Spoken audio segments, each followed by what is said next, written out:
Okay, great. Yeah, so I think we are online. Yes, we are online, we are live. So, hey there, everyone. Welcome to our free IELTS masterclass. My name is Nash Akhtar. So, before we start, I would like to know if you can hear me. So, if Готово. you can, Готово. okay. So, guys, welcome to our free IELTS masterclass. My name is Nash Akhtar. I hope you guys can hear me. So if you can, please type yes. So we are doing a sound check. So just want to make sure that you guys can hear me. And if you can see me and hear me, um, give a thumbs up or say yes, and then we can start this session. Okay. Mm-hmm. Great, great. Uh-huh. Okay, so guys, can you hear me and can you see me?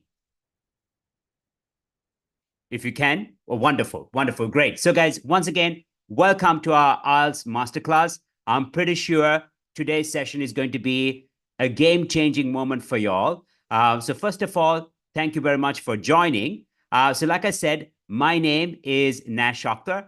I'm a certified IELTS trainer. I live in Eastern Europe. So, I started my career as an IELTS trainer. Then I became an official IELTS administrator. So I'm in charge of conducting the IELTS exam in Eastern Europe, countries like Estonia, Lithuania, then also Russia. So we were conducting the exam for a couple of years in Russia as well. So I also worked as a director of an official testing center. And throughout my teaching career, I have prepared over 4,000 students. So we also prepare students from Sri Lanka. In fact, we have been doing it for more than a year. And I can say that we have revolutionized IELTS preparation in Sri Lanka. So after launching this project in Sri Lanka, I have visited Sri Lanka twice since then. So I conducted 2 workshops and also got the opportunity to gift mugs to our students. So this was when I was in Shangri-La, the hotel. So we organized a ceremony. So we can say that we have revolutionized our preparation in Sri Lanka because quite often our students, they achieve more than their required score. So after preparing with us successfully, they achieve a minimum 7, 7.5, 8, and so on. So today, during this session, I want to share certain skills that they learned, which were very helpful for them to achieve a very high score. So that's why, guys, I'm pretty sure you will find this session really useful. And when I say that we have revolutionized, I just want you all to understand that IELTS is not a difficult exam, but quite often students struggle to achieve their required score on their first attempt. In fact, I'm going to share with you all some very interesting facts which would really shock you a bit when it comes to IELTS. So that's why I want you all to understand what exactly you should do if you want to achieve a very high score. So, guys, stay till the end. I just want you all to, I would like to share so many things with you all. So make sure you have a pen and a notepad with you so that, you know, when we do listening, reading, you can write down the answers and also you can discuss your answers with me through chat.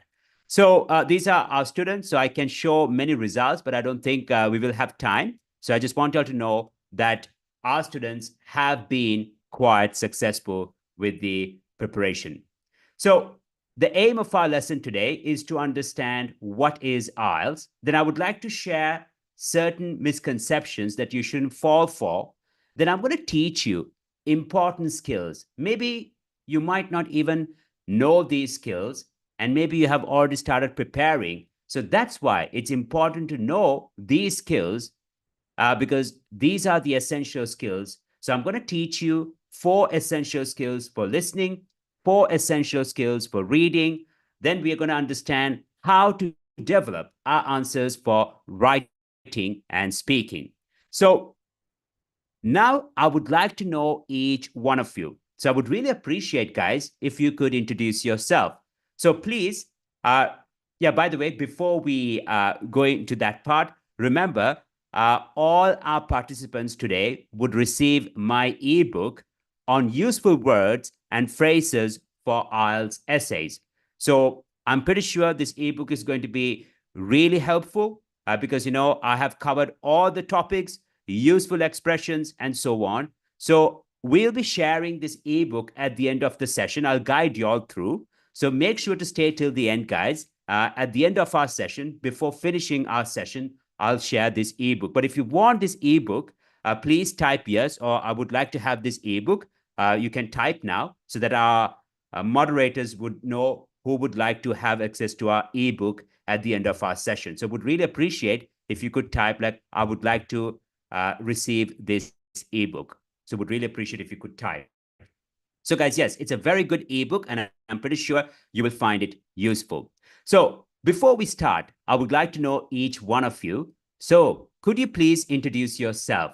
So can you tell me, your name, where you're from, why you need IELTS, your required band score, when you plan to take the exam, and whether this is your first attempt. Okay, so your name, why you need IELTS, your required score, when you plan to take the exam, and whether this is your first attempt. So I have also already created an example like, hi, my name is David from Colombo.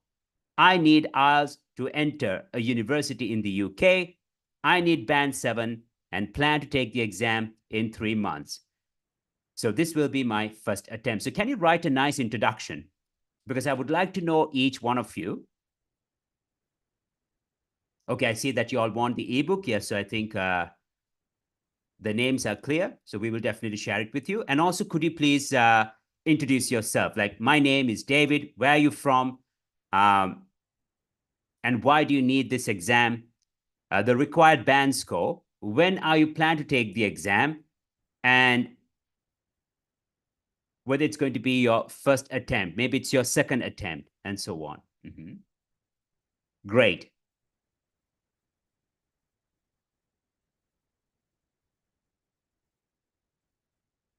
Okay.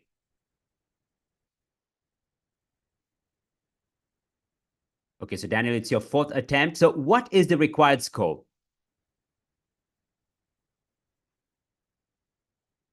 And why have you taken the exam 4 times? What went wrong? So could you please elaborate? Because I would like to help you.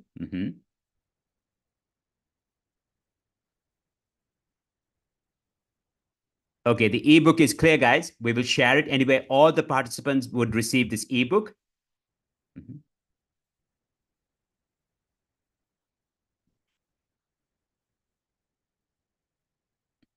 Okay, understood. Understood, Daniel.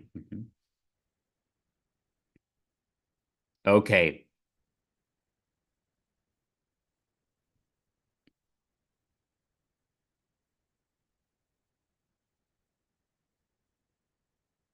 So just type your introduction. Type your introductions. Understood.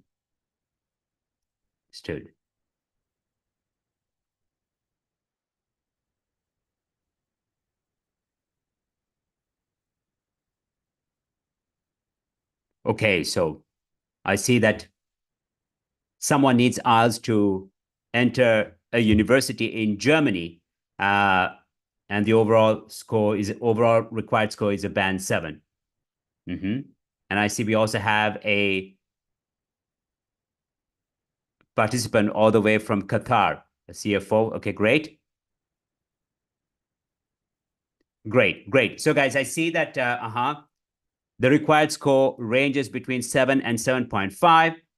Some for their future profession, but many are here because they want to enter foreign universities.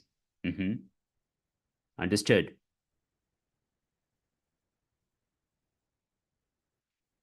Okay, understood.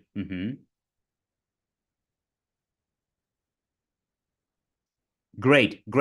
So thank you for the introduction. Okay.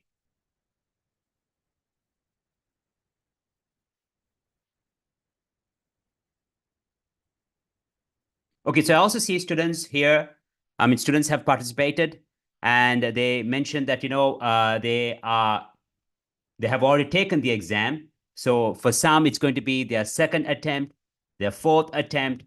Mm-hmm.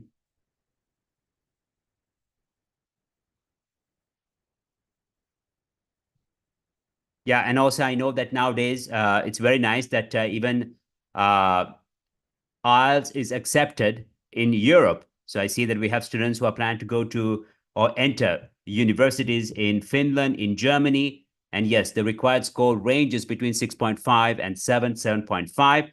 Great, guys. Great. So thank you for the introduction. I appreciate that. So now let's start our session. So first, let's try to understand what is IELTS. Remember, it stands for International English Language Testing System, and it is the most popular language test in the world. Over 3.5 million candidates, they sit for this exam every year. Now, always remember, you take this exam to prove that you can use English fluently in a native, professional English speaking environment. That's why you take this exam. So, quite often, if you want to assess your English skills, I would also recommend IELTS because it's the most objective way to assess your level. Because there are four sections, and you can prove yourself, and also you can show others that you have a score which proves that you are fluent or you have all the essential skills. Now, quite often we focus on uh, passing this exam just because we want to enter a foreign university, or maybe we want to immigrate to another country. But try to understand the true purpose of this exam. You take this exam because you want to prove that you can negotiate in English. That's why in IELTS speaking, we need to be well organized, because you want to show that you have the ability to write well. You can analyze, you can share your opinion, you can develop your arguments. So those skills are important. And also when it comes to listening and reading, you have the ability, for example, for listening, to attend a conference or a seminar and take down notes properly to summarize the key points. Or let's say for reading, you have the ability to read documents and understand the general idea, or maybe to find specific information. So what I'm trying to say here is that when you prepare for this exam, try to understand the long-term benefits. Because if you understand how it's going to be beneficial for you in the long run, the overall preparation would be rather motivating, and also it will become very interesting. So quite often, guys, we just focus on how to pass, what to do, right? Now, that thought process is not bad, but try to enjoy the process, because if you enjoy the process, then the overall preparation will be effective. So with that said, let's move on to surprising IELTS statistics and facts. Okay, so I'm going to share some interesting facts that you all should know based on Cambridge, IELTS.org, and based on official research data. Okay, so the first one is that over 3.5 IELTS tests are taken annually in more than 140 countries. I've already mentioned that. And only 5% of test takers achieve band 8 or higher. But this does not mean the exam is difficult. This happens because of disorganized preparation, because students don't have proper guidance, and they are misled easily. Because even the ones who prepare, they don't understand what is IELTS. I don't like the idea when someone thinks that, they can speak English and they can prepare students for IELTS. It's not like that. It doesn't work like that. Then nearly 70% of first time test takers need to retake the exam to achieve their target score. Now, that is a shocking fact, right? Because 70%, they end up taking the exam more than once. But my job here today is to show you all objectively, right? I'm not going to speak about like we do it. I'm going to show you all what exactly you should do right from the beginning if you want to achieve a very good score, okay? So financial impact, the global IELTS preparation market is valued at over $5.2 billion. Students spend on average of 1,200 to 2,500 on IELTS preparation. And it's not a surprise. We see that we have candidates who have taken the exam 4 times, twice, right? So you know that in Sri Lanka, the exam cost around 85,000 rupees, right? So if you have already taken the exam twice, that means you've already spent more than 130,000 rupees, right? So it's almost close to $400. But if you look at the preparation and so on, so on average, students spend more than $1,200. That's a huge amount, right? So my job today is to show you all you don't have to take that path. You just need to understand what exactly you need to learn for listening and reading, and what exactly you should deliver for speaking and writing. Okay, so that's the main aim today. Then now let's try to understand the structure of the IELTS exam, because with this, it will be easier for us to take things forward.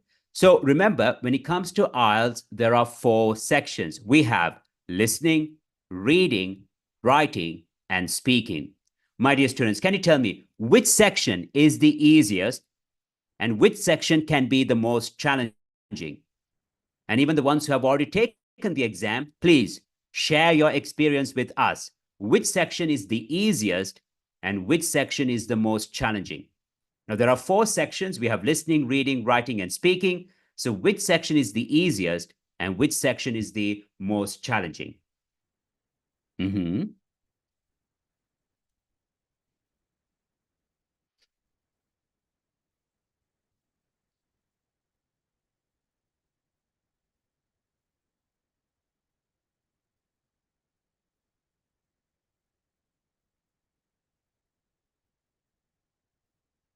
So always remember that there are sections, there are certain sections where you can achieve a very high band score on your first attempt. So you do need to understand each and every section properly and also have a strategic approach if you want to achieve a very high score. So that's something that you all should keep in mind. So what do you think? Which section could be the easiest and which section could be the most challenging? I see the answers coming. Okay, some say it's speaking is the easiest, hardest is reading. Okay. And some say listening is the easiest, most challenging, reading and speaking. Maybe writing is difficult compared to others. Okay. Now, you see, I'm getting different answers, different responses. And to a certain extent, I think it's fair because it all depends on our exposure. What I can say is that if you watch movies on a daily basis, right? So if you're a regular movie watcher, like if you watch on a regular basis, if you listen to podcasts, you will find IELTS listening much easier than those who don't. And you will also find speaking to improve your speaking skills. You will improve your speaking skills much faster. And those who read a lot, they will find IELTS reading much easier than those who don't. And they will also improve their writing skills faster. So the conclusion here is that we have to expose ourselves. We need to do that. So reading should be a daily habit. Listening to podcasts, watching documentaries should also be a daily habit. However, based on statistics, listening is the first section where you can achieve a band 9. Then comes reading. Would you believe that? If you prepare properly, reading would be the second section where you can achieve a band 9. Then it will be speaking and then writing. So to be honest, according to statistics, writing is the most challenging section. Writing is the most challenging section. It's the section where you need to focus more. You need to learn so many things, like starting from sentence structuring, the use of linkers, paragraph structuring, using a variety of sentence structures. So these things should be in your mind as well. Fine. So guys, remember, listening, if you prepare well, it should be your first section where you aim for your highest band score 9. Then it should be reading, then speaking, then writing. Okay. So with that, let's move on. So let's start with a very important skill. Now, the skill I'm going to teach you now is important not just for listening, not just for reading, but for all 4 sections. IELTS, in fact, is all about paraphrasing. So that's what we're going to learn now. So what is paraphrasing? You might wonder. What is paraphrasing? Paraphrasing means to say the same thing in a different way. Paraphrasing means to say the same thing in a different way. Okay, so that is paraphrasing. Okay, so paraphrasing means expressing the same meaning in a different way. Now, this is done by replacing certain words with synonyms or by changing the word form or changing the structure of a sentence. Okay, so in English, we can present the same meaning in a different way following 3 methods: changing the word order, replacing certain words with synonyms, or changing the word form, noun to its verb, adjective to its adverb. Now, let me share a small example for you all, and I'm pretty sure you'll find it useful. Look at the example here, right? It says, the new iPhone 17 will be released in September. But look at the paraphrase sentence. It says, the launch of the new iPhone 17 will be in September. The launch of the new iPhone 17 will be in September. What have we done here? We have replaced released with the word launch. So to release or to launch it, right? To present, to launch. And we have used the noun form, the launch. The launch of the new iPhone 17 will be in September. The launch of the new iPhone 17 will be in September. You see, so that's paraphrasing. Now, why is this so important? Because in listening, the question could be, who played the most important role in the company? That could be the question. And when you listen, they're not going to say, John played the most important role, right? They're not going to say that. They will say, everybody contributed, but John's role was the most significant. You see, everybody contributed, but John's role was the most significant. So that's why paraphrasing is crucial. So guys, now let's focus on the first way of paraphrasing, changing the word form, noun to its verb, adjective to its adverb, or the other way around, like verb to its noun, adverb to its adjective, okay? So look at the first sentence. Now I want everyone to make an effort, okay? I want everyone to get involved and type your answers, okay? It's because I'm going to pay attention to every response. So let's do it now, okay? Look at the first one. It says, Yanni was the composer of Winds of Orchids. Yanni was the composer of Winds of Orchids. Now look at the second one. It says, Yanni, Winds of Orchids. So as you can see, the missing word is a verb, right? Yanni did something. So Yanni, action, like the verb, Winds of Orchids. What is the verb form of composer? What is the verb form of composer? And what should be the answer here? Yanni was the composer of Winds of Orchids. Yanni, Winds of Orchids. What should be the answer? And look at the second one. It says, she performed really well at the concert. But the second sentence says, she gave an excellent at the concert. So here we have the adjective excellent. So the missing word is a noun. So what is the noun form of to perform? Okay. So guys, can you type the answer? What's the answer for the first one? And what is the answer for the second one? Okay. Now, Yanni was the composer of Winds of Orchids. So well done. Very good. So Yanni composed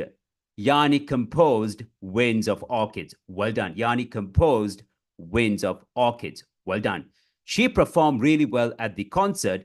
She gave an excellent, what is the noun form of to perform? What is the noun? Performance. Well done. Well done. So I see the answer, performance. Very good. right? Performance. Look at the third one. It says, Sarah and her friend had creative differences, but the second sentence says, Sarah and her friend creatively. Now, so Sarah and her friend, what is the verb form of difference? What is the verb form of difference? So Sarah and her friend creatively. Creatively. So Sarah and her friend,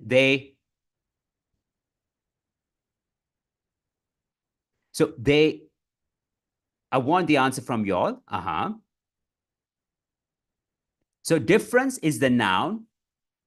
The verb form is to differ, okay? So the verb form is to differ, okay? So that's why it should be Sarah and her friend differed creatively. Sarah and her friend differed creatively. You see, so we need to work on the basics, guys. We need to know word forms. Okay, each word can have a verb form, noun form, right? If it has a verb form, it has a noun form, adjective, adverb. So pay attention to this as well. But I do see the answer. So well done. Very good. Very good. So this is the first way, right? To change the word form. The second way is to replace certain words, not all the words, but certain words with synonyms. Look at the sentence here. It says, technology plays an important role in the education sector. Technology plays an important role in the education sector.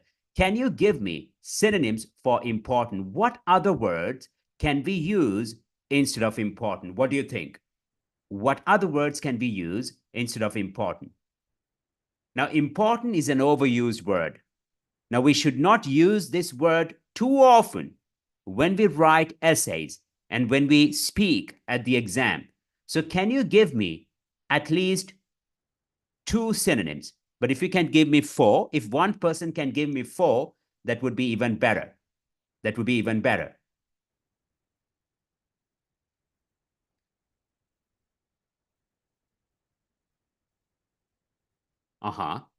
Well done. Significant. I like the word significant. Okay. Very good. Very good. What else? Significant. Yes. Pivotal. Pivotal. Valuable. Valuable. Yes.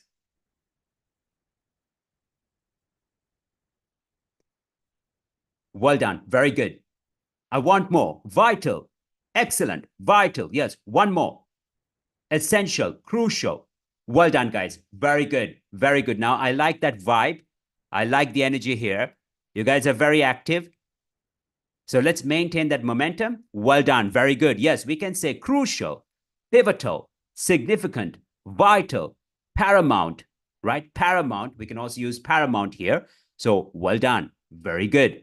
Very good. Excellent. Excellent. Okay. Now, look at the next one.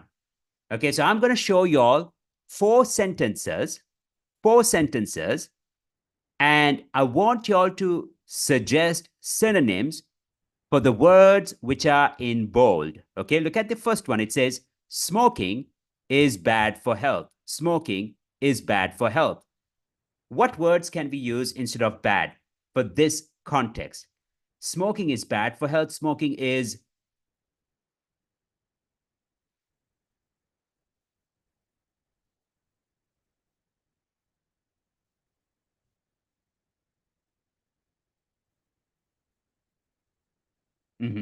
So smoking is bad.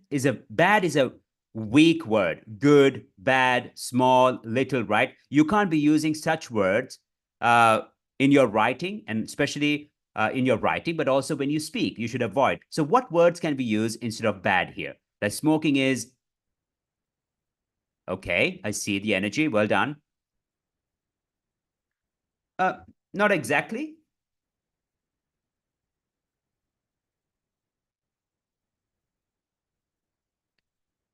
Uh, Not exactly, right? So we can say smoking is for health. It is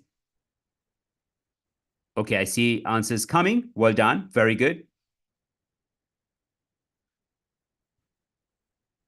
Yeah, injurious. Well done. Harmful.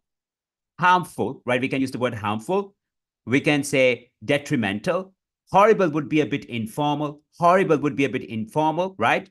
So we need more formal options. So it can be harmful. Well done. Harmful. Awful will be a bit informal. Not so good would be a bit informal. So these are the words you all should avoid. But harmful, detrimental, destructive. Okay. So detrimental, destructive, harmful. Okay. Well done. So harmful, detrimental, destructive. Look at number 2. It is a big problem. It is a big problem. What other words can we use instead of problem? Like big problem. I want uncommon words, guys. I want uncommon words.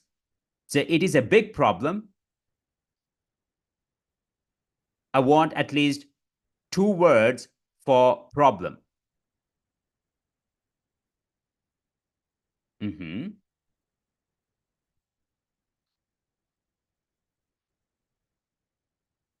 Well done. Well done. Very good. Okay. Very good. Very good. So destructive. Well done. Not okay. So guys, we can say it's a big problem, major issue, or a serious issue, concern, challenge, obstacle. So let me repeat. For the word problem, we can use words such as concern, issue. Well done. Concern, issue, right? We can use concern, issue, challenge, obstacle. Okay. Concern, issue, challenge, obstacle. We must save, we must protect, preserve the environment. We must protect or preserve the environment. Well done. Children need, children require more attention from their parents. You see, children need, children require, children demand, right? So how do we expand our vocabulary? Pay attention to common verbs and replace them with uncommon options like we have here, right? So harmful, detrimental, major concern, serious issue. We must save, we must protect or preserve the environment. Children need, children require. Okay, so these are the uncommon words. But not bad. Love the effort. Some of y'all got it right. Some of y'all, I see that you have done really well. So well done, guys. So now let's move on to the third way of paraphrasing, that is to change the word order.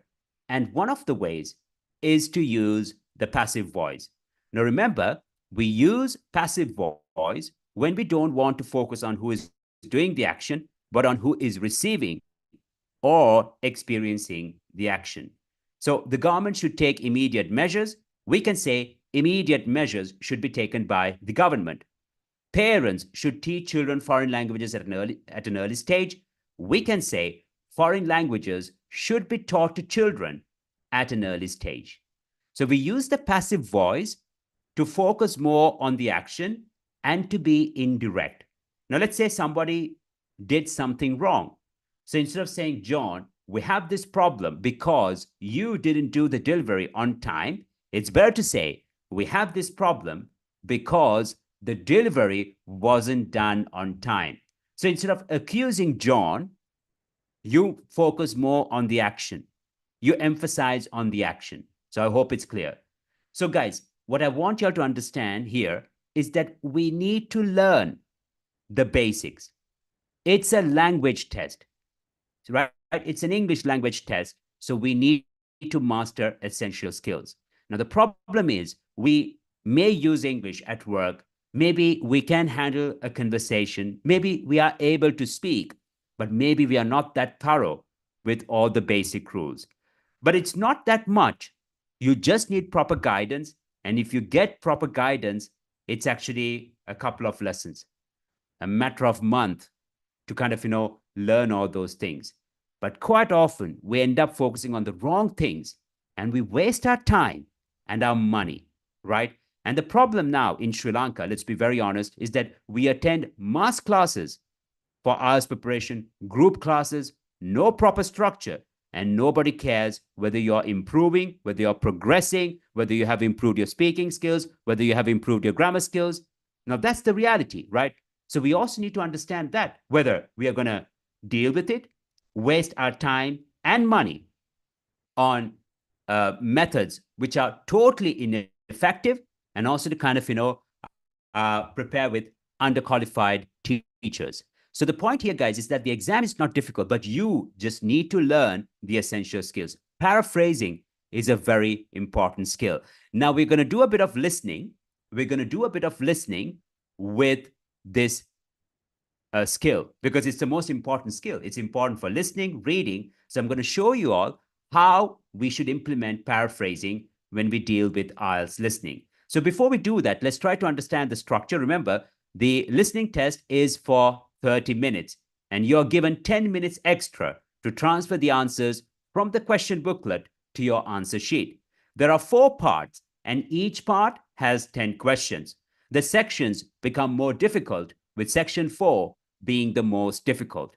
The audio is played only once. You will be given time to read the questions before you listen and to check after you listen. Okay? So remember, guys, listening is going to be the first section at the exam. It's going to be for half an hour. There are 4 parts. The first part is a dialogue, and you fill in basic details. And remember, the first part is the easiest part. The second part is a monologue based on a day-to-day situation, maybe about an event, maybe about a historical site. It's also not that difficult, but we can say it's a bit more complicated than the first section. Then the third part and the fourth part are based on academic situation. So the third part is always a conversation between 2 students, maybe a student and a professor, and you need to kind of answer multiple choice questions, matching questions. So that's listening for you. That's the third part for you. And the fourth part is always a lecture talk. And it's about completing a summary based on the lecture talk. And it's the most challenging section because for the first, second, and the third, for the first, second, and third parts, you have a pause in between. You have a break in between. But for the fourth part, you don't have a break in between. So you answer all 10 questions without a break for the fourth part. So I hope I didn't confuse you all. So remember, once again, let me repeat. First part, second part, and the third part, you'll always have a break in between. That means when you listen, you will answer only 5 questions or maybe 4 questions. Then there'll be a pause for half a minute. Then they'll play the audio, and then you answer, let's say, the last 5 questions. But for the fourth part, you don't have this pause in between. You need to answer all 10 questions. So remember, for every part, you will have 10 questions. 10 questions for every part, altogether 40 questions. So I've already mentioned, if you want to achieve a very high score, you need to expose yourself. So instead of watching movies, instead of watching Netflix, instead of watching YouTube videos with IELTS tips, listen to podcasts like BBC Podcast, BBC Grammar Tips, National Geographic, right? So if you take your phone, I'm pretty sure there are so many apps with podcast. So listen to some nice podcast. It would be really useful. Then learn how to approach every question type. Okay, so make sure to approach every question type, and then do at least 4 practice tests before you take the real exam, and then assess your progress. So guys, first step is to expose. If you're not doing that, and if you're just focusing on practice tests, that would be very ineffective. So the overall exposure, maybe some interviews. Now, not just political interviews, maybe an interview with a celebrity, maybe with a star, maybe it could be your favorite cricketer or a football player, right? It's up to you. So try to watch some interviews, see how they express themselves. So those things would also be very useful. Then listening. Now listen to me very carefully. This is a very important part. So be attentive. For listening, there are 4 essential skills. Now, if you plan to prepare even with a private tutor, ask them whether they know these 4 essential skills. So listening, guys, if you want to achieve a very high score, there are 4 essential skills. The first one is paraphrasing. You already know. Today, you know, we have discussed it. The next step is to identify keywords. When you read questions, there is a way to read those questions. You just don't read questions. When you read questions, you need to identify keywords. Keywords are adjectives, adverbs, verbs, and of course, the subject. So I'm going to teach that to you all today, guys, and it's going to be very important. It's going to be such a game-changing approach. Then, you'll be able to deal with any question type. So identifying keywords, then predicting the missing words. Now, in IELTS listening, those who have already taken the exam, we have summary completion, right? Or we have sentence completion. So before we listen, remember at the exam, they give us half a minute or 40 seconds. So what do? We pray, right? Even the ones who don't believe in God, they pray at that point because they're nervous. But they give you like half a minute, like 30 seconds to implement certain strategies. But I wouldn't call it as strategies. We implement certain skills. So with sentence completion and summary completion, we need to predict the missing word. That's a very important thing. Like, what type of word is missing here? Is it an adjective? Is it an adverb? So that's important there. Then identifying distractors. So when you have to deal with numbers, or even, maybe with the exact answer, they will try to confuse you a bit. It's always there. So today, I'm going to show you all paraphrasing, identifying keywords, and identifying distractors with a particular question type. So guys, make sure you have your pen and your paper ready, because now we're going to do a bit of listening, and I want 100% focus, because actually it's going to be a very important aspect. Okay? So always remember that at the exam, the question types are the same. The question types have been the same for many years. So the topics can change, right? Let's say part one, last time the question, maybe the situation was a person trying to reserve a room at a hotel. This time, maybe a person is trying to reserve a hall for an event. But situations can differ, but the question types are the same. So instead of starting with practice tests, you need to become familiar with all the question types: sentence completion, multiple choice questions, matching questions, completing plans, maps, diagrams, completing forms, notes, tables, flowchart, and summary completion, and short answer questions. So these are the question types. Once you know how to approach all these question types, believe me, the listening section is going to be a cakewalk. It's not going to be difficult at all. So these question types are the question types you will have at your exam. Nothing will differ. So once you know how to approach these question types, you'll be able to achieve a very high band score. So guys, now we're going to focus on how to answer short answer questions. Okay? So listen to me carefully. At the exam, you're given half a minute.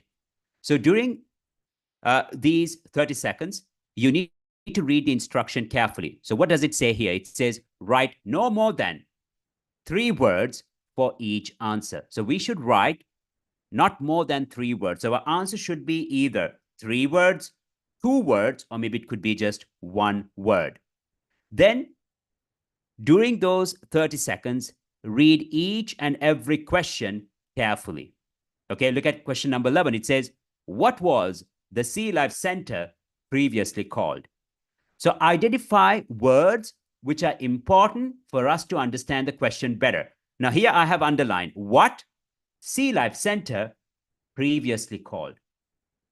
Previously called. So there is an adverb, right? Previously called. So guys, can you give me synonyms for previously, or how to say it in a different way? Like, what was Sea Life Center previously called? Previously called, how would you say it in a different way? How would you rephrase this question? How would you say this question in another way? Can you type? I want you all to make an effort. Like previously called.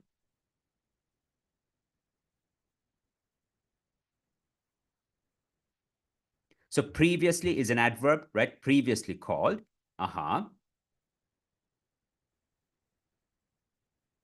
Yes.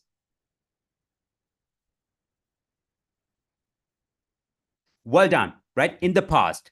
In the past, it was called. At the very beginning, it was called. Well done. Very good. Or it used to be called. It used to be called. Or we can say, Initially, it was called. Initially, it was called. So in the past, it was called. It used to be called, or initially, it was called. Well done. Well done. Very good. Very good. Very good. Okay. Question number 12. What is the newest attraction called? What is the newest attraction called? So the keywords are what, newest, attraction called. You see, what, newest. You see, so pay attention to adjectives. Guys, adjectives are words that describe nouns. For example, big boy. So big is an adjective because the noun is boy, right? Big boy. So big, he's huge, right?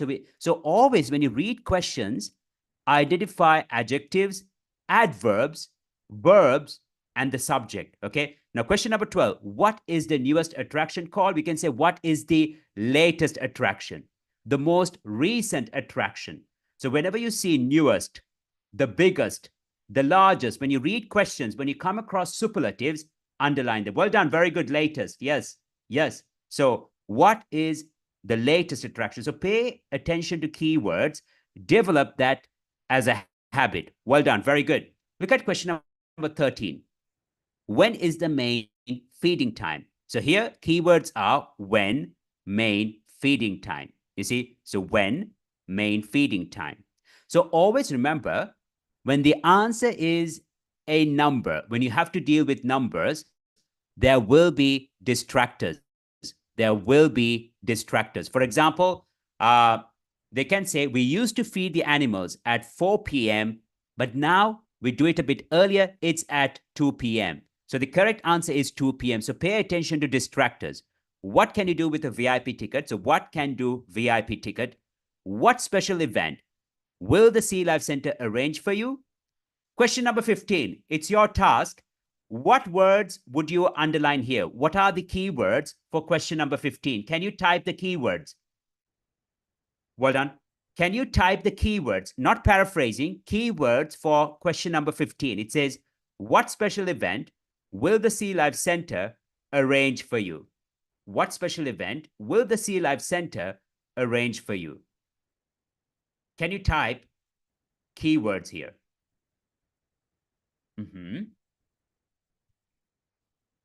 What words are important from this question? What special event will the Sea Life Center arrange for you? It's a very important skill, guys, to identify keywords. If you know how to identify keywords, it's going to be a huge game changer.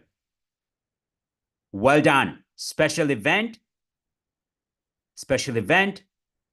What? Well done. What? Special event.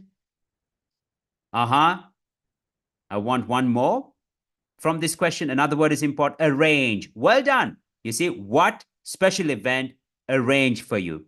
Well done. So why is it so important? Because you then focus more on the answer. You understand? Yes? Well done. So guys, what synonyms can we use instead of arrange? What synonyms can we use instead of arrange? Can you give me synonyms for arrange?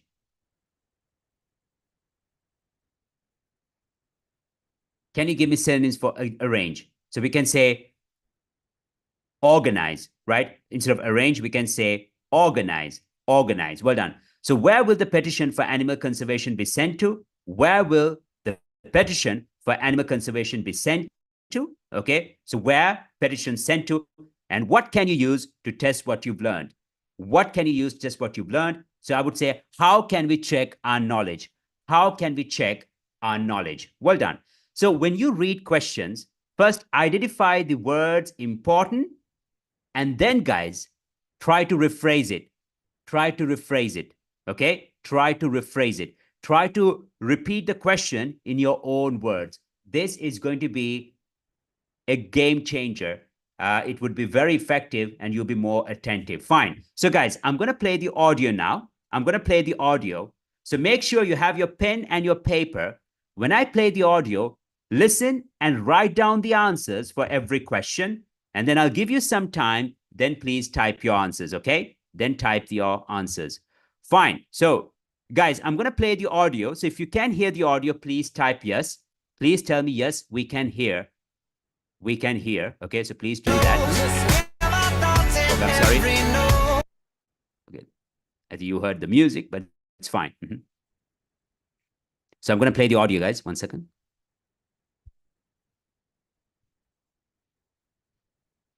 Okay, so we are almost there. And here we go. It should be ready. Recording 44. You will hear a guide talking about a sea life centre. First, you have some time to look at questions 11 to 17.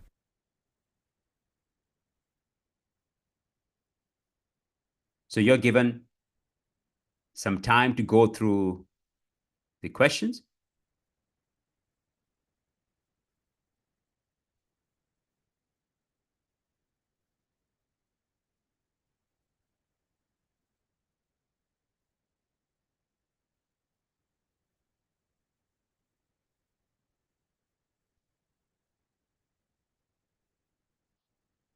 Okay, so hi everybody and welcome to the Sea Life Centre. Before you start on your tour, I'd just like to give you some information about things to look out for as you go. Well, first of all, I guess some of you may have been here before and may be surprised to see the name has changed. We're not called World of Water anymore. Since the beginning of this summer, we've been renamed, and we've also made a few other changes. However, the main attractions like the aquarium, the crocodiles, the penguins and so on are still here. But we have a new restaurant and picnic area, and the latest thing that we have, and it was only finished last week, is the splash ride. This is an exciting new area of the centre and is pretty scary, and of course you do get a bit wet, so make sure you're not wearing your best clothes. As I said, the main attractions are still here, and the most popular thing that everyone wants to see is feeding time, especially for the crocodiles and the seals. We used to have the main feeding time in the afternoon at around 3 p.m. But we found that some of the animals got a bit hungry waiting until then, and so we now have it at noon. They seem much happier with the new time, although it's a bit difficult to know what they're thinking. Now, I'd like to mention something new that we've introduced this year that we're very excited about. It's called a VIP ticket. The VIP ticket costs an extra £2 per person, and you will be amazed at what it allows you to do.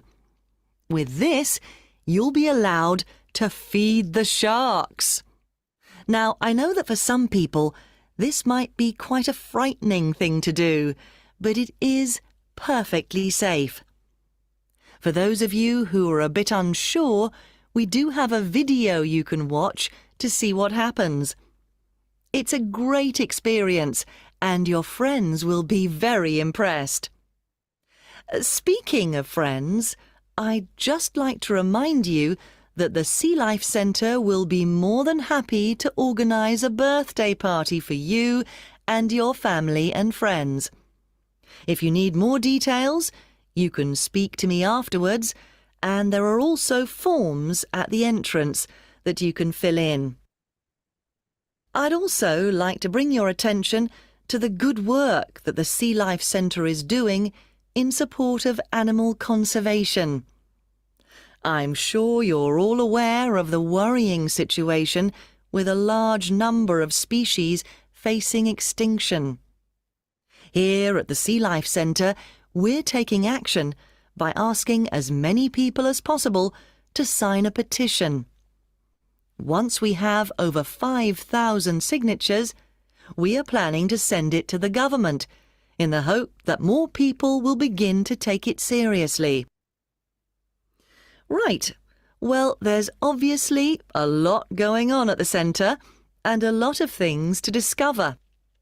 At all the attractions, there is helpful information, so please read as much as you can, and if you want to see what you've remembered, please do the quiz after your visit. There are no prizes, of course, but I'm sure you'll be surprised by how much you've learnt. Before you hear So that's it. So now I would like to see your answers. So can you type your answers, like answer for the first one, answer for the second one, answer for the third one, answer for the fourth one, answer for the fifth one, sixth one, seventh one. But here it's 11, 12 because it's section 2. But yeah, 11, 12, 13, 14, 15, 16, and 17. So I would like to see your answers. So while you type, let me share the answers as well. Now, question number 11. What was the Sea Life Center previously called? She said, we are not called, right? She said, we are not called. So I see the answers coming. So let me give you all some time. Yeah, okay. I love the effort, but I see, some of y'all have. So yeah, so maybe misheard it a bit, but well done. So the first one, guys, right? Now try to understand the logic, right? Okay, so we're not called World of Water anymore. World of Water. So question number 11, World of Water. Well done. Well done. World of Water. Very good. World of Water anymore. Then the next one is Splash Ride. Splash Ride. Very good. Very good. She said, we have a new picnic area and a restaurant, but the latest inclusion, right, is the Splash Ride. So our focus was, what was the latest attraction? So Splash Ride. Very good. Very good. You see, when is the main feeding time? She said, we used to feed the animals at 3 p.m., but they became hungry. That's why we decided to do it at noon. And I see the answers. Well done. Those who got it right, at noon. Very good. What can you do with a VIP ticket? Feed the sharks. Feed the sharks. Well done. Well done. What special event will the Sea Life Center arrange for you? Birthday party. Birthday party. Well done. Very good. Very good. Okay. So where will the petition for animal conservation be sent to? To the government. To the government. And what can you use to test what you've learned? So you can check your understanding by taking the quiz. Quiz. Q-U-I-Z. So guys, do you see the importance of paraphrasing? This is from a test paper, right? So that's why always remember, when they give you 30 seconds to go through those questions, doesn't matter whether it's a short answer question, multiple choice questions, you need to identify keywords. Learn to read and understand the question properly. That's a very important skill. That is a very important skill. Well done. Very good. Very good. I love it. Okay, so keep it up. So guys, that's why even in our programs, we have a strategic approach. We not only have lessons 3 times a week. So we are the only course in Sri Lanka. When I did my research, I realized that we conduct lessons 3 times a week. Each lesson is for 90 minutes. And also we have a platform. So apart from those live lessons, like real lessons, we also give access to our portal where students can practice additionally with specific skills. Because see, sometimes we might make spelling mistakes with listening. Sometimes we might find it a bit difficult to differentiate numbers. Sometimes we can get confused. So we just don't teach them the approach. We also focus on issues of every student, and we have created a very customized program. So that's why, guys, if you check our results, our students, they achieve band 8, 8.5. Even we have Sri Lankan students who achieved band 9. Let me share Tedara and Vedara, the 2 twin sisters. And as you can see, they have very high scores. You see, very high scores. So this is actually after 5 weeks. So we have a course called Express. Just within 5 weeks, we are preparing students to achieve very high scores. And I'm not just bragging, I'm showing with proof. You all got those answers correct. So that's why, guys, our program has proven to be extremely effective. Extremely effective, not only in Sri Lanka, but also around the world. We prepare students not to achieve a 6.5. We prepare students to achieve a very high score on their first attempt. Because we have done our own research. We have been doing it for more than 10 years now. We have experience working as an exam center. We have our team. They have the experience of being IELTS examiners. So that's why we have this option. So guys, please, if you all are interested in our courses, you can sign up. Also, we have a very unique offer now. So it's going to be valid for 2 days.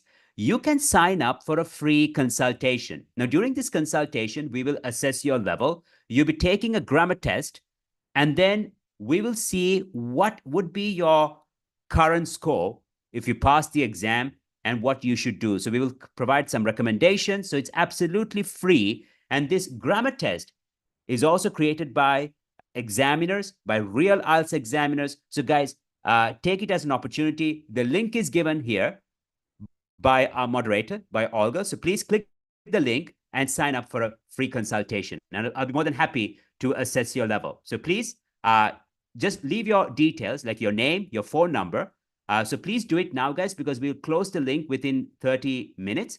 So yeah, I'm pretty sure it will be useful. Fine. So now let's focus on reading, okay? Now let's focus on reading. So we've just finished listening.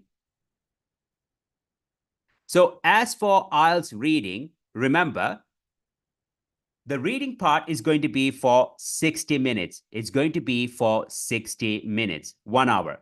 There'll be 3 passages, and each passage will have 700 to 900 words for every passage. And then for every passage, there will be 6 to 10 paragraphs. So reading also has 40 questions. And remember, the first passage, or if you're taking general IELTS, the first section is the easiest. The second section or the second passage will become more challenging. And the third passage or the third section becomes the most challenging. So make sure to spend 15 minutes on the first passage, 20 minutes on the second passage, and 25 minutes on the last passage. So remember the time management formula, 15, 20, 25. Because the last passage is the most challenging, you should spend most of your time on the last passage. But don't spend a lot of time on the first passage. If you do that, it would be a disaster. You won't be able to answer all 40 questions. So if you're taking the paper-based test, you're not given extra time because for IELTS listening, if you're taking the paper-based test, you're given 10 minutes extra. So that's something that you all should keep in mind. So guys, to achieve a very high band score, to achieve the highest band score, make reading a daily habit. Now, can you just tell me who reads on a daily basis? And do we have students who are reading novels, classics, maybe you read storybooks, you read news in English? Do we have such students here? You read on a regular basis and you enjoy reading in English. Or maybe when you read, you don't find it difficult. You don't have issues. You really enjoy the prose. Do we have such students? You can say, yes, I read every day and I'm able to enjoy. It's not an issue for me. That would be great. So then make sure to become familiar with every question type and learn the step-by-step approach for every question type for reading. So guys, like listening, reading also has 4 essential skills. Now write these skills down. Write it down. It's going to be very important. Remember, listening, 4 essential skills. Listening, paraphrasing, identifying keywords, then paying attention to distractors, and then predicting the missing word, right? So that's for listening. For reading, we have 4 essential skills. We have skimming, scanning, paraphrasing, identifying keywords. So we have skimming, scanning, paraphrasing, and identifying keywords. So we have to implement maybe 2, maybe 3, maybe all 4 skills. So these skills will be very important. So make sure to keep in mind. So now, guys, let's try to become familiar with the question types for IELTS reading. So there are mainly 8 types of questions. We have matching headings, true, false, not given, yes, no, not given, multiple choice questions, summary completions, short answer questions, sentence completions, and locating information in a paragraph.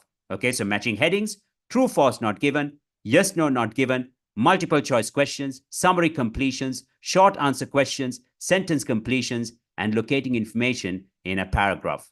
So before taking the exam, let's say your exam is tomorrow or maybe next week, you should be at a level where you know the step-by-step approach for every question type. If you don't know the approach, then the exam is going to be difficult. Then you're going to struggle. So guys, that's why you can't attend programs, or you can't just attend some courses where they say, today we're going to do reading. Okay, here's the passage. Let's read. What is the answer? No, that's not the right way to teach. But would you believe around the world, even when I was in Dubai, that's how teachers kind of prepare their students? No. First, we need to know the question type. We need to know the approach, because without knowing the approach, it's going to be very difficult. So now I'm going to show y'all how to answer true, false, not given.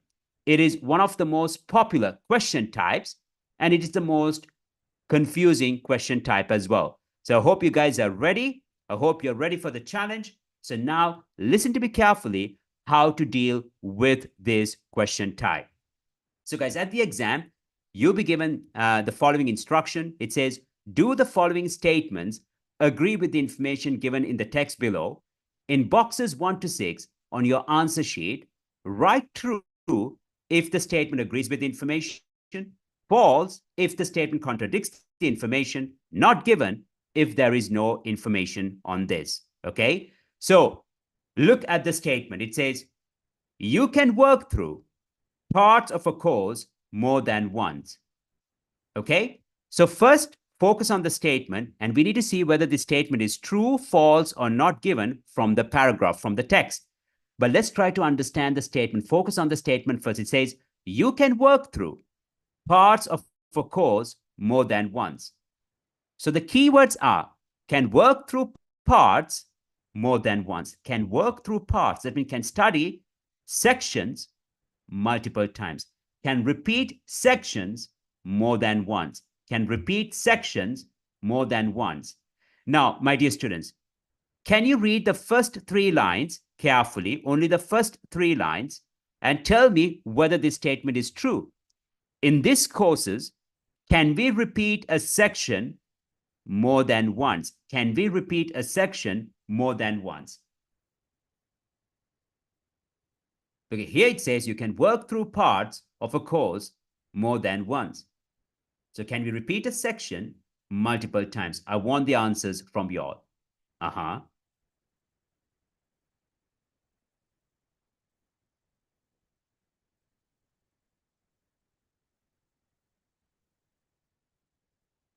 Just read the first 3 lines and tell me.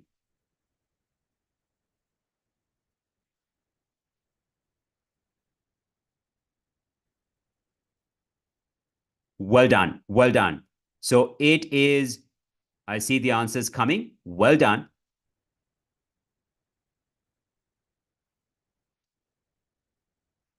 It's true, isn't it? It's true. Why? It says all our courses are taken online using a computer.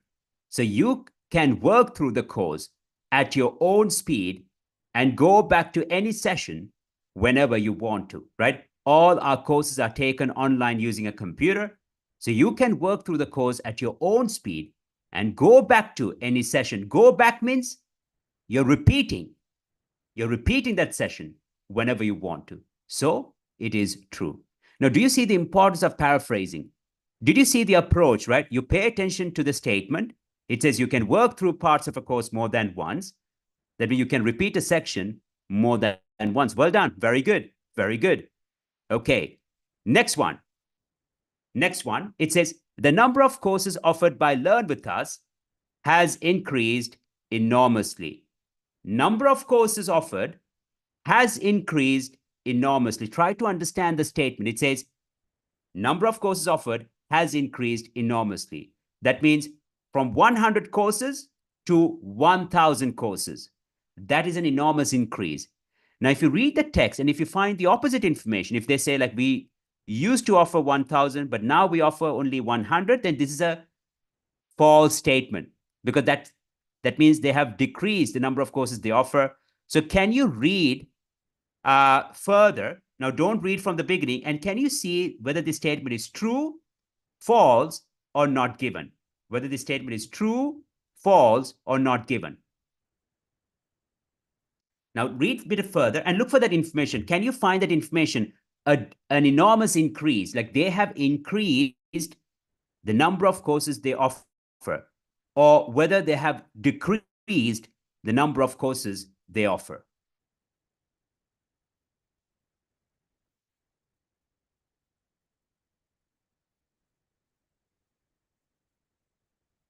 If you can't find any increase or decrease, now remember, it has to be an increase, guys. Okay, that's the key phrase here, right? The number of courses offered has increased enormously. Read carefully. So it's like, if they say we have increased significantly, then it's true. If you can't find any information, not given.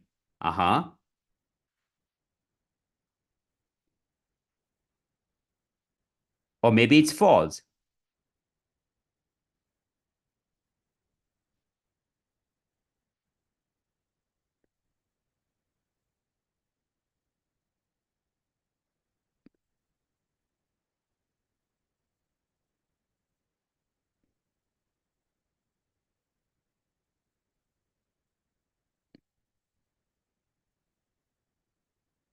Well, then I see different answers coming. But guys, look, it's not given. It's not given.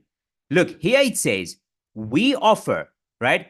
We offer hundreds of courses in a whole range of subjects from reading, writing. Yes, they offer 100, but nothing about an enormous increase, right? Nothing about an increase. They offer. They can say we offer 10,000 courses, but they don't say whether they have increased their courses significantly or whether they have decreased the number of courses they offer. You understand, yes? So this is where you need to pay attention to keywords. That's why keywords are so important, because the statement says the number of courses offered has increased enormously. The number of courses offered has increased enormously. You understand, yes? So that's why, guys, it's not given. Those who got it right, excellent. Those who made mistakes, don't give up. Learn from it. You see, always remember, mistakes means feedback. Learning. You're learning. That's great. Okay, so I'm going to give you one more, guys. One more before we move on. Okay, so look at this one.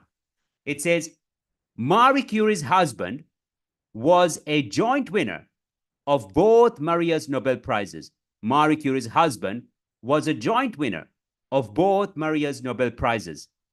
So what does it mean? It means that Marie Curie and her husband won 2 Nobel Prizes together. Did you see my approach, guys, right? I tried to say it in my own way because I want to understand the statement better, right? That means Marie Curie and her husband won 2 Nobel Prizes together.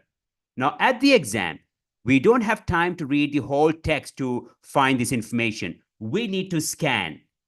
Now, as you can see here, we have Nobel Prize. So can you tell me, where can we find this information? Is it in the first paragraph or in the second paragraph? Is it in the first paragraph? Where is Nobel Prize? Just look for Nobel Prize. Quickly scan for Nobel Prize and just type. Don't read the text. I don't want the answer. I want you to look for Nobel Prize. Where is it? If you scan for Nobel Prize, where is Nobel Prize? Where is that phrase? Is it in the first paragraph or in the second paragraph? Now, scanning, guys, because we read from left to right, when you want to look for a word, do it from right to left. Scan from right to left at the exam, okay? Scan from right to left. Right to left, it's easier to locate it, because if you do it from left to right, you start reading, okay? That's an official technique. It's not my technique. These are official. Well done. Well done. First paragraph. So just read those lines. Just read those lines where Nobel Prize is mentioned. Just read those lines, okay? And tell me whether this statement is true, false, or not given. Because the statement says Marie Curie's husband was a joint winner of both Maria's Nobel Prizes. So did Marie Curie and her husband win 2 Nobel Prizes together? Okay, so read those lines, guys. Okay, starting from twice a winner of the Nobel Prize, right?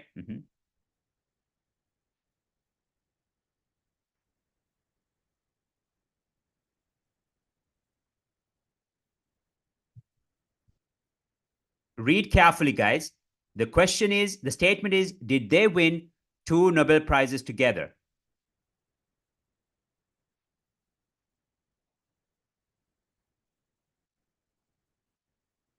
With her husband, right? Did she win 2 Nobel Prizes together? Read carefully. Don't just rush. Read till the end of that paragraph. Read till the end of the first paragraph. Read till the end of the first paragraph. I repeat, read till the end of the first paragraph.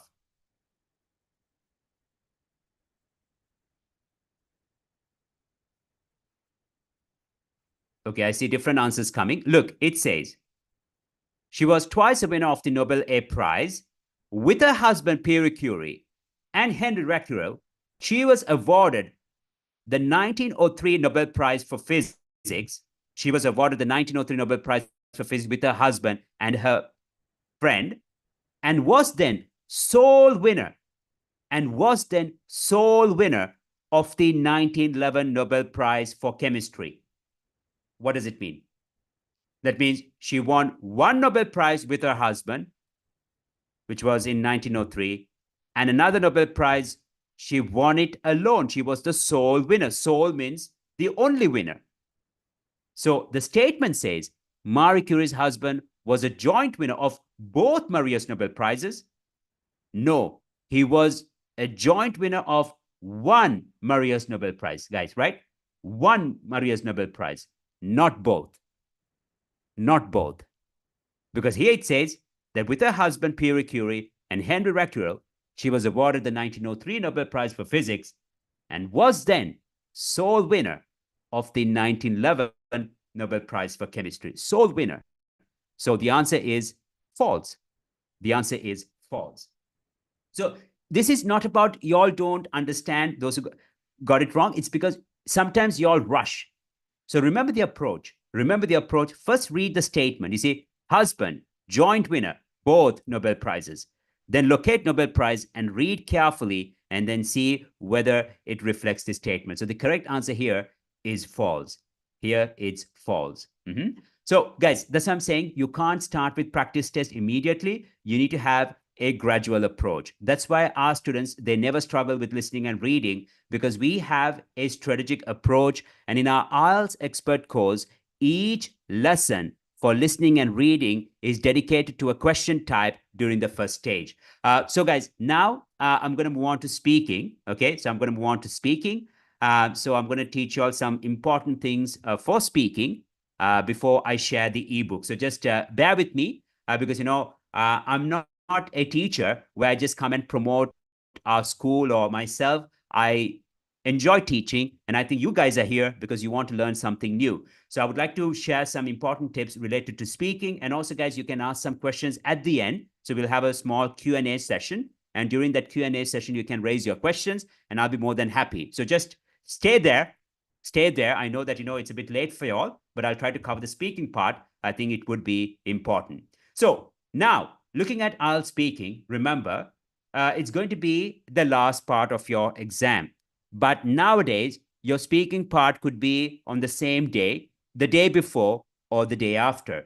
Now, I know that around the world, many exam centers, they ask you to choose the speaking time. They give you that option, and especially if you register through their official website.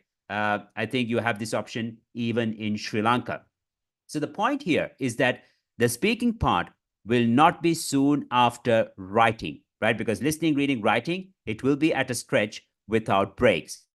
So remember, the speaking part is going to be between 11 and 14 minutes. Sometimes it could be for 18, maximum 20 minutes. That doesn't matter, but it's going to be between 11 and 14 minutes. And there are 3 parts. Part 1, questions about yourself. Part 2 is a monologue. And part 3, questions based on general issues where you have to give your opinion, analyze, or predict. So always remember, part 1 is all about you. So the exam is going to ask about your profession, about your studies, if you're still a student, maybe about your hometown, maybe about your family. So you have to be well prepared to answer questions related to these topics. That's a very important thing. Then part 2 is always a monologue. So you're given a minute to prepare, and then you need to speak for 2 minutes. And then part 3, questions based on general issues where you have to give your opinion, analyze, or predict. So guys, how to achieve a 7+ in IELTS speaking. Now, I don't know how you guys are preparing, but if you're just preparing and attending some mass classes, right, the so-called spoken English classes in Sri Lanka, it is a crime. I'm very sorry to say that because I know the pain, guys. I've seen people who attend such classes, and over there, I see that they just teach English like physics or like chemistry, writing formulas, and they never focus on the student how to speak. So it doesn't work like that. Speaking, and if you want to achieve a very high score, you need to speak and you need to be assessed based on the marking criteria.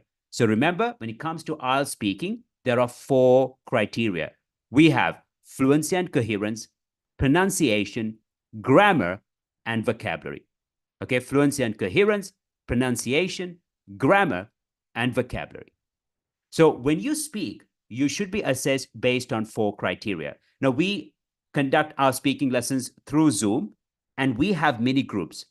Maximum, guys, we have maximum 14 students in every group. We never exceed that limit, and we make sure every student gets an opportunity to speak. The teacher listens to every student's response, and we provide feedback based on the marking criteria.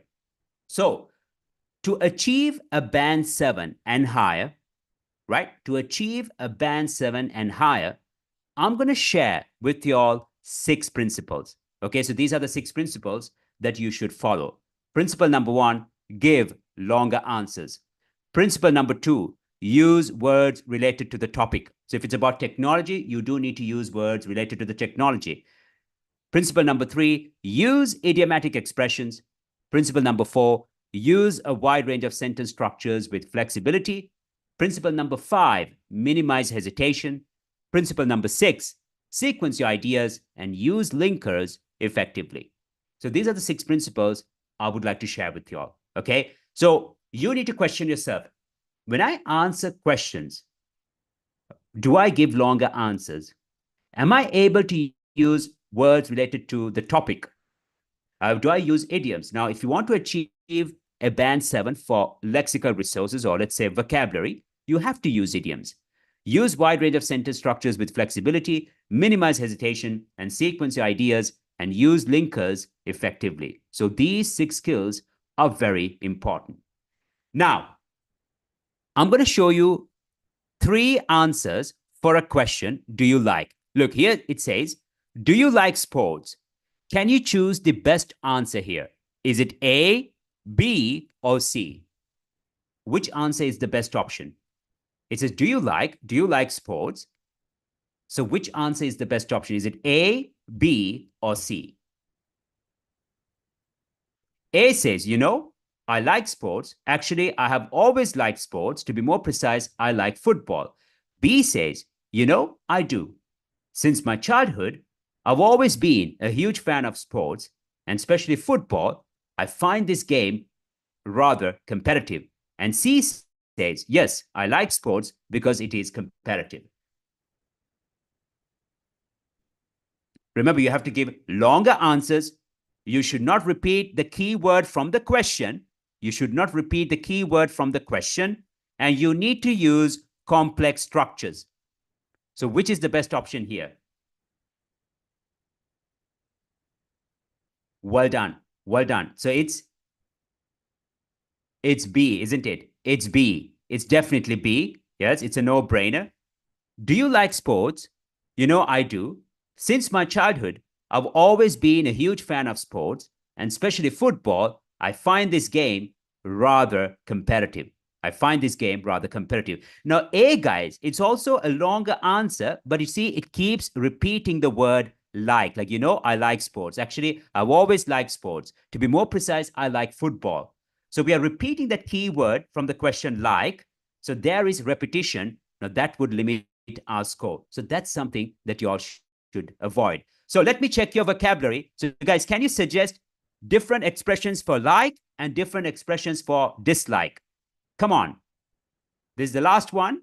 So can you type all the expressions that you know for like and all the expressions that you know for dislike?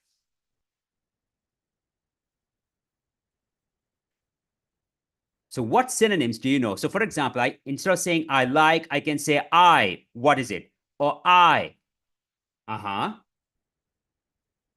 And And if you dislike something, what expressions can we use?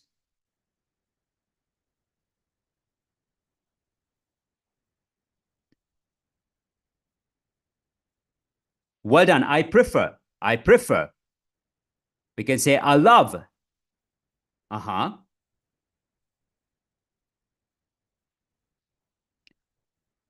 wish, we can say I love to. Yes. You love to do something.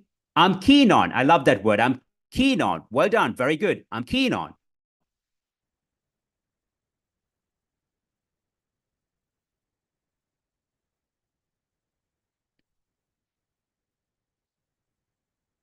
Well done. Very good. Very good.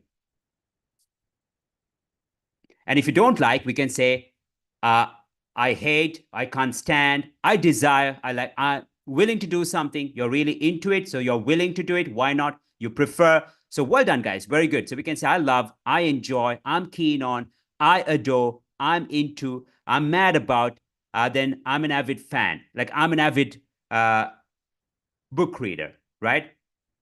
Or I'm an avid hiker, for example. If you dislike, well done. I'm not into, well done, that's quite smart. I loathe, I detest, something doesn't appeal to me, I'm not fond of, I don't care for, and not my cup of tea. Not my cup of tea. Not my cup of tea. Well done. Very good.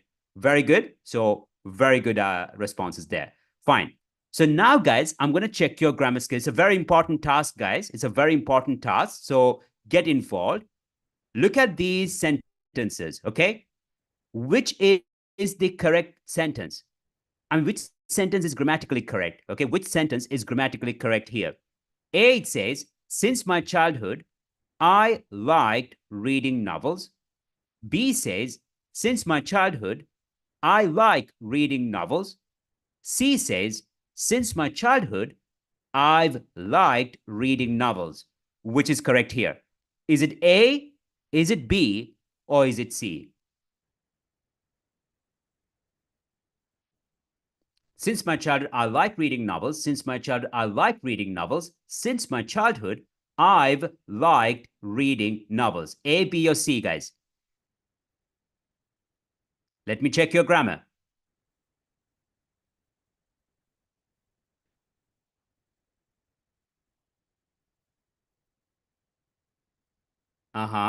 Different answers are coming. So remember, when we use since, we use present perfect, okay? Like since my childhood, I've liked reading novels. Why? That means from the past, still now, I've enjoyed reading novels. Now, for example, you can say, since 2020, I've had 4 jobs, for example, right? Yes. So we use present perfect. Like, since my childhood, I've liked reading novels. Like, ever since I met my best friend,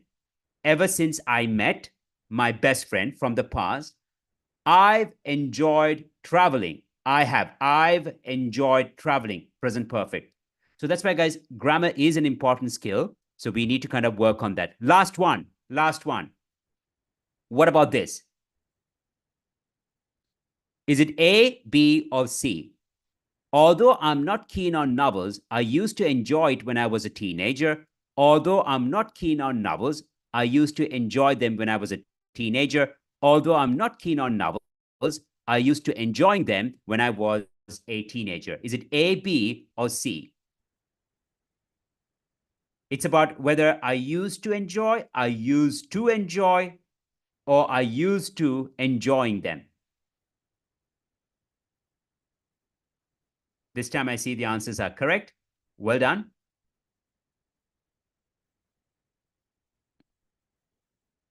Well done. So this time, guys, very good. It's B, right? Although I'm not keen on novels, I used to enjoy them when I was a teenager. Now, that's something that, well done. Very good. Happy to see the answers. Look, when you speak, you need to use complex structures. You have to. Otherwise, you can't even achieve a 6 for grammar. And it is officially stated. So that's something that you all should keep in mind. Okay, so you need to use comparative structures, complex structures, present perfect. So these things would definitely help you. So that's why I'm saying before you focus on those exam questions, work on yourself. Make sure to get some guidance on your grammar skills to expand your vocabulary. That is going to be really important. So look at this question. It says, do you like to cook? So that's why, guys, instead of saying, yes, I like to cook, it helps me to relax, you can say, I do. I've always been a huge fan of cooking. I have. So I've always been a huge fan of cooking, although I don't do it very often. You see, so we are using a complex structure like although. Now, do you like to read books? You can say, I'm an avid book reader. In fact, since my childhood, I have enjoyed reading novels, although I don't do it that often nowadays because of my busy schedule, you see. So what we do is we teach our students an approach which is called real. We teach our students an approach called real. What does it mean? When the examiner asks questions, you respond, then you elaborate, then you use advanced grammar, then you link to life. Link to life means the impact. That's why respond, elaborate, advanced grammar, link to life, real. But I don't want to confuse you all today, guys. So there are techniques. Now, for example, opinion questions. When the examiner asks, do you believe that the modern generation has more opportunities to become successful? Do you believe? Do you think? If you have such questions, we teach our students the OREC method: opinion, respond, example, conclusion, OREC. So these are like official guidelines. Only a very few, they even have an idea how to respond to those questions. So these things, guys, would definitely help you to achieve a very high score. So before I share the ebook, I want to share a very important part. Okay. So critical mistakes in IELTS preparation and their research-backed solutions. Okay. So I'm sharing evidence-based analysis. Okay. It's not created by me. Okay. So it's based on statistics. Okay. So it's based on facts. Number one, if someone is struggling with reading, or let's say even with writing, okay, that is because of inadequate academic vocabulary development. So research by Reed and Nation, 2006, by the way, found that candidates scoring below band 6 typically used high-frequency vocabulary instead of academic words. So those who are struggling with writing, maybe, I'm not saying it's the only reason, maybe they tend to use very common words like important, good, bad, popular, right? So we have to use more formal. And also we should not use contractions like people can't. It should be people cannot. Like people follow a poor diet because they don't have time. That's a mistake. It should be people follow a poor diet because of the lack of time, or the lack of time. The lack of time is the root cause to follow a poor diet. So we just need to know how to make our writing style formal. Fail to learn common academic collocations and don't practice using academic vocabulary in writing and also in part three speaking. The other thing, guys, is poor time management. You see, so according to studies by Brown, 2019, in the Cambridge English Assessment Report, 67% of students don't complete reading tests within time limits. Would you believe that? I even had a guy who said, Nash, I answered the last 6 questions with the help of God. Don't say that, guys. It's not a gamble. The thing is, this happens because of poor time management. 2 reasons. Number one is because they spend too much time on the first passage. So remember the formula, 15, 20, 25, right? That's important. And also, they don't simulate exam conditions. So it's very important to take the mock exam after preparation. And also, guys, during the last week of your preparation, try to simulate exam conditions. Like, for example, try to answer all 40 questions within 60 minutes for reading, listening, within half an hour. So simulate exam conditions. That's important. And 45% spend too much time on difficult questions. Students rarely practice with proper time constraints. And this is because they poorly manage their time. Then grammar issues. Okay, so here is another analysis 2020 based on 1,000 IELTS essays reveal over-reliance on simple sentence structures. That's why I said you have to use complex structures, limited use of complex grammatical constructions, and repetitive use of basic connective instead of sophisticated discourse markers. So when you write and also when you speak, you can't just use words like so, and, right? You can't use those link conjunctions. Those are not linkers, by the way, conjunctions too often. So let's say you speak about the advantages of public transport. You can say the obvious advantage is that it's affordable. In other words, in big cities, instead of having a private vehicle, it's better to use public transport because it's not that costly. On top of that, or besides, moreover, so instead of saying and, use such linkers or linking phrases like moreover. On top of that, besides, or I would also like to highlight, okay? And the thing is, guys, you see, I feel for my students. I had a student from Russia in 2014 who had taken the exam not once, not twice, not 5 times, not even 10 times, 17 times. And she was so frustrated. When I saw her, she was broken because she came and told me, Nash, I have already spent close to $5,000 on my preparation. I just don't know what to do. And she can speak English. She is fluent. It's just because of misguidance. So my point here is, guys, that you try to understand simpler things and important things, which would help you to achieve a very high score. Quite often, people ask me, Nash, what is the best approach to pass IELTS? What is the correct approach to pass IELTS? And the answer is to kiss IELTS, to keep it simple and sweet, not to complicate it. You see, focus on the right things. So last one, guys, research by Cambridge Assessment 2021 shows 58% of candidates use memorized answers. So don't do that, guys, especially for speaking. Don't learn answers by heart. That is a crime. This leads to significant score reduction.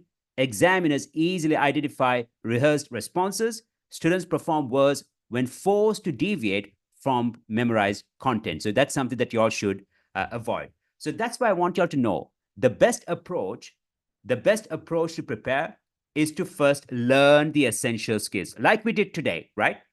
Then practice. So once you learn true, false, not given, so today you learn the approach.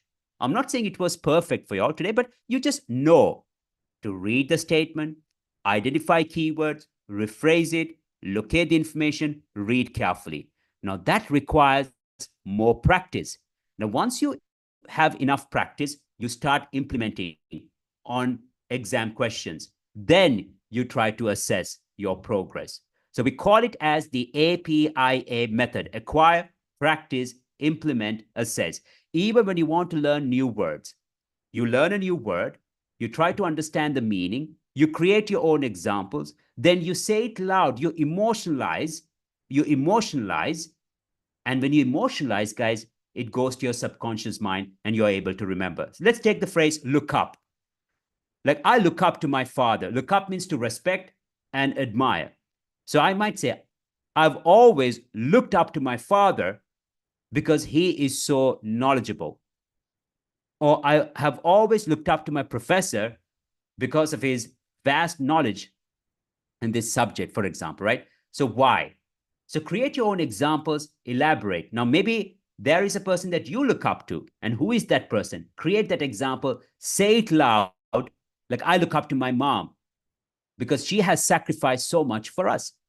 And when you create such examples, guys, it will be there in your brain. And when the right moment comes, you'll be able to use it. So remember, you create an example, you say it loud, you emotionalize it. And when the moment you emotionalize it, it gets stored in your subconscious mind and you'll be able to remember it. So that's the best approach. So I would like to speak about our courses if you are interested. So before we share the book, so guys, remember, we have 2 courses. Now, our courses are not like courses which were created overnight. They are based on research, like I shared with you all. They are based on students' results for more than 10 years. And also remember, guys, when you join our courses, now this is the best thing, that you'll be prepared by me and foreign experts. So we are the only organization in Sri Lanka where we offer foreign experts for a very affordable price. Because I know it's the opposite in Sri Lanka, where the Sri Lankan experts or teachers are used and paid peanuts, and they teach foreign students. Because I know a teacher not long ago I came across where she teaches UK students, and she's paid peanuts for her service. You see, but we have the opposite. We want to give quality education, and that's my main goal. I want to make sure that we get proper education. So you'll be taught by foreign experts. So the expert course is going to be for 12 weeks. And there are 2 stages. So during the first stage, you will learn essential skills. And during the second stage, you will practice learning all the essential skills from the first stage. So I'll try to share quickly what we do during the first stage and what we will do during the second stage. So stage 1, remember, for listening and reading, you will learn the 4 essential skills and the approach to every question type. So during the first 5 weeks, remember, once a week you will have listening and reading. And during every lesson, you will learn the essential skills and how to approach or how to implement them on different types of questions. Like, let's say reading, matching headings, true, false, not given, multiple choice questions, how to complete summaries, matching, classifying questions. So that's the approach for listening and reading. Writing, before writing essays, we will teach you how to use linkers, how to structure paragraphs, how to make your writing style formal, how to brainstorm ideas, how to write an introduction. And for speaking, you saw today, like some of us are not very thorough with grammar, right? We were confused with tenses. So how to use tenses, how to use conditionals, how to paraphrase, how to use linkers, how to use complex structures, and how to use comparative structures. So what we do is during the first stage, we try to improve your overall skills for listening and reading. Writing, we teach you all the essential skills to write a very good essay. And for speaking, we enhance your grammar skills because they are so important. Guys, maybe we are quite fluent. We're able to speak, but sometimes we even don't know the number of mistakes we make when we speak. And that could backfire at the exam. That would work against us when we speak at the exam. So here, take it as an opportunity, the first 5 weeks, to enhance your skills. And remember, we do implement these skills based on exam questions. So every skill is taught targeting the exam. Then we move on to stage 2. So stage 2, listening and reading, we focus on exam practice questions. Now remember, when you're in stage 2, if you have learned everything properly from stage 1, you'll be implementing them. You'll be implementing all the acquired skills from stage 1. You'll be implementing them on stage 2. And then for writing, guys, you'll be writing essays.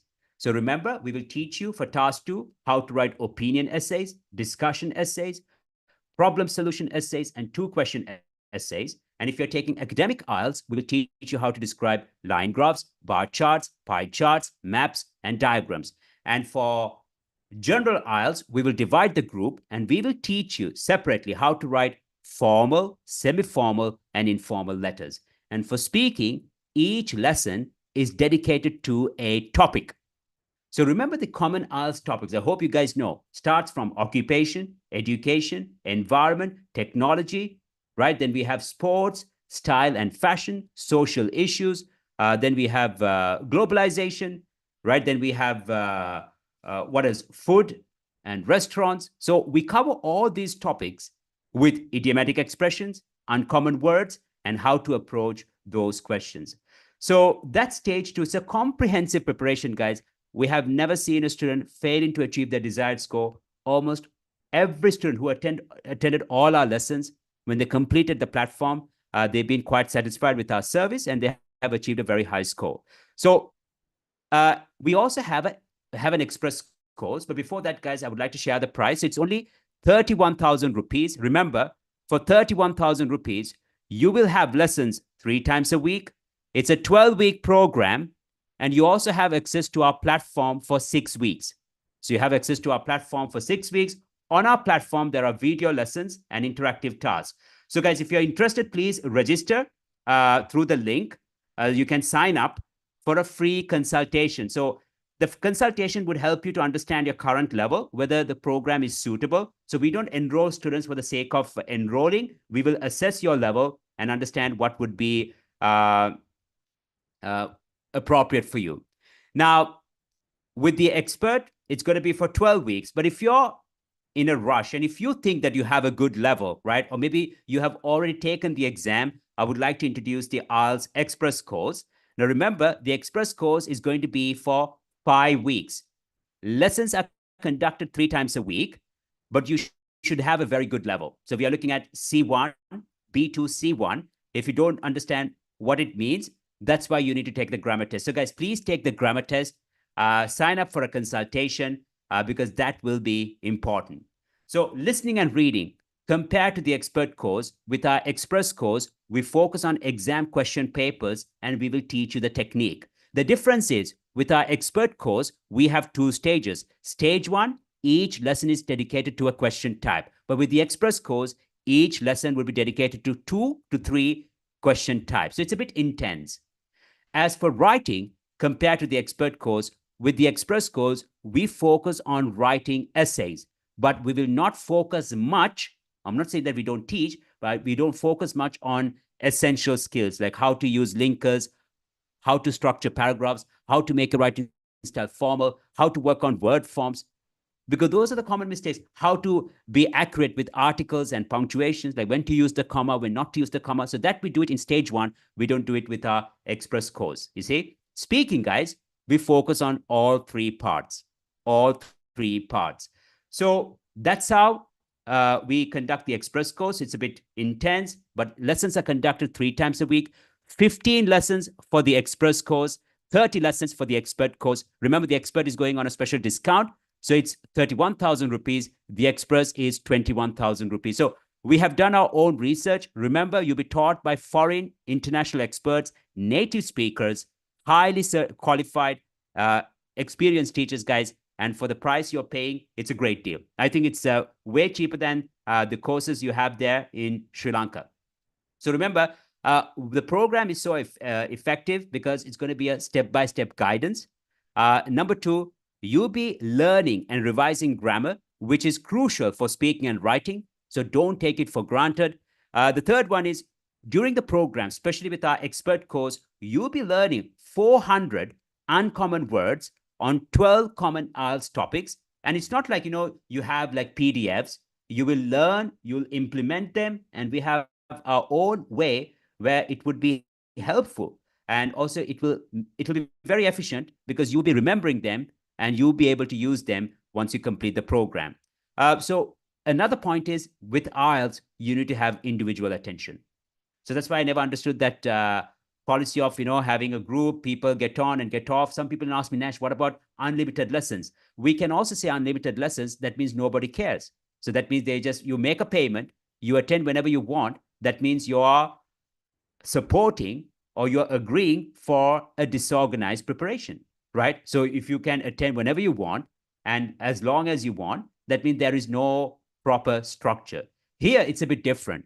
We have a structured program. That means you join the program and in 12 weeks, you're planning to achieve your desired score. And also, guys, what you need to understand is with our program, you will be taking the mock exam after you complete the course. And then we will assess your progress and we support our students free of charge. And once they register for the exam, especially all these students, they have sessions with me. So we also try to revise their speaking, check more essays. If they have issues with listening and reading, we support them. And that's why our performance has been really phenomenal. It's a fact, guys. And if you want, you can discuss with our consultant and they will share the reviews, what our students say. So we have never seen students say like, oh, it's a disappointment. They never say that. We even had a lady not long ago. She said that she spent 50,000 rupees on individual lessons, and it was a huge disappointment. And she was very happy that she joined our IELTS Express course. You see, so I heard that from our consultant, Shaz. So remember, you also have access to our platform. So it's very unique, and this is also provided only by us for now. It's very interactive. We have AI integrated. And also on the platform, you're going to have one of our international teachers who will be assisting you. So let's say you do a task and you don't understand the answer, maybe you don't understand the explanation, you can leave a comment, and this teacher would respond to your question within 24 hours. So you'll always have that support. It's not a platform like you have online. I mean, you have free options as well, but this is a bit different. So there is a teacher involved. You'll always have teacher support when you do tasks on the platform. So that is there too. So guys, with our program, you will not miss lessons. In case you miss lessons, I don't recommend that. I would appreciate if students can attend live sessions, but we do share recordings. We do that, but I personally don't like that. It's not because we don't want to share the record. We do. It's your right. But the thing is, guys, if you want to see results, you need to be committed. And I've seen all those students when I visited Sri Lanka. We gift a mug, a symbolic mug. I don't have it now. So whenever students achieve a very good score, we gift a symbolic mug. I have mastered IELTS. So, and all the students who achieved a very high score and who received this mug, they were committed. They were consistent. And I know right from the beginning that, they'll achieve a very good score. So guys, if you're interested in our expert course, there are two groups. Group A, Mondays, Wednesdays, and Saturdays. So Mondays, we have listening and reading. Wednesdays, we have speaking. And Saturdays, we have writing. So we are starting our Group A next Wednesday. Lessons are conducted from 8:30 p.m. to 10 p.m. Group B, Tuesdays, Thursdays, and Saturdays. So lessons are from 8:30 p.m. to 10 p.m. We're starting our next group next Thursday. So we start groups every 2 weeks. So we are going to start our groups next week. So next Wednesday and next Thursday.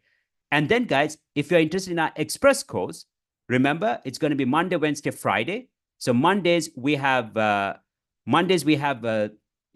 speaking. I'm sorry, Mondays we have speaking. Wednesdays we have writing, and Fridays we have listening and reading. So for the express course, listening and reading lessons are conducted by me. Writing is conducted by Tahamuraz, and then speaking I conduct as well. For expert course, I conduct listening and reading. I also conduct stage 1 writing, some of the lessons, and also I conduct speaking. So guys, this is the schedule, and these are our international teachers. First, I would like to introduce Olga. Olga is actually CELTA certified, and she is specialized in writing. And Marina, she is also CELTA certified, and she is specialized in listening and reading. Tahamuraz is actually a highly qualified teacher, and he's actually specialized in writing. So when you attend stage 2, he'll be conducting the writing lessons for you all. And then, guys, we also have Margot. You must have, if you have visited our Facebook page, you must have seen her reels. So she was an IELTS examiner in Italy. So she'll be checking your essays. And when you record your answers for speaking on the platform, you'll also receive feedback from Margot. Lysan is not for you all. She's actually for weaker students, for our European students. Yana is also going to be there on the platform. So she'll also be your personal assistant who'll be working with you all on the platform, and she'll be guiding you all. So in case you have questions, in case you find a particular section difficult, she'll be assisting you there. So guys, remember, the expert course is going at 31,000 rupees, but you can pay in installments. And the express course is going at 21,000 rupees. You see, so it's going to be 31,000 rupees for the expert and 21,000 rupees for the express. And you have to discuss with the consultant. So guys, now about the, so please sign up. Okay, so leave your details. So let me share the link. So leave your details here, sign up for a free consultation. And also, guys, you need to take the grammar test. And our consultants have just informed me that they'll be sharing the ebook when you register for the consultation. So guys, please register for the consultation. And tomorrow, our consultants will contact you. And after the consultation, they will share the book as well. It's a wonderful PDF. I'm pretty sure you'll find it useful. So guys, please sign up. And then, you can discuss with our consultants. So once again, guys, Expert 31, Express 21. Sometimes we also have weekly offers, so that you have to discuss with the consultants.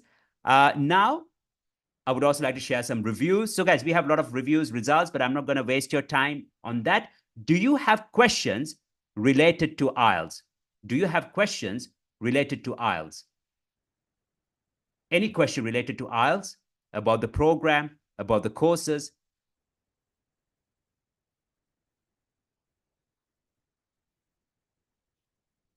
So while you type your questions, I would also like to share. So these are some of the students who prepared with us. Dr. Abdul, who is in the middle, he's actually passed IELTS maybe 7 months ago, achieved a very good score, overall 8.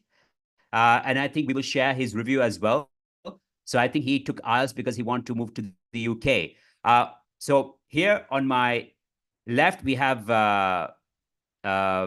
we have Eshara and Shervanta. So these are two friends. I think Shervanta is already in Canada now. So he also prepared with us, and I can share Shervanta's results with you all. I think he got a 7.5 overall. A fantastic student, very committed. So he prepared with us last year. So this is Shervanta who prepared with us. So overall 7.5, and he even got a 7.5 for writing. So guys, what I want to say is that the exam is not difficult. Our main principle is that you need to learn the essential skills and you need to know high band score strategies.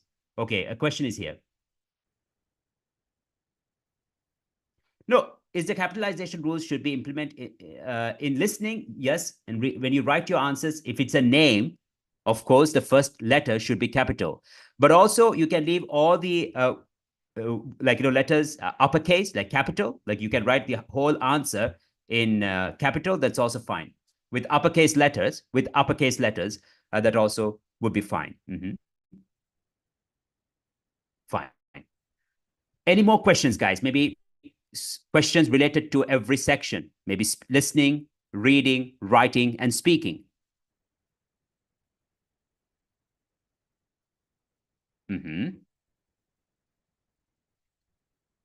Well, I see that one of our IELTS trainers, Yana, is here, and she's also sharing the link. So guys, just sign up for the free consultation. Remember, the consultation is for free. And also to receive the ebook, just sign up for the consultation.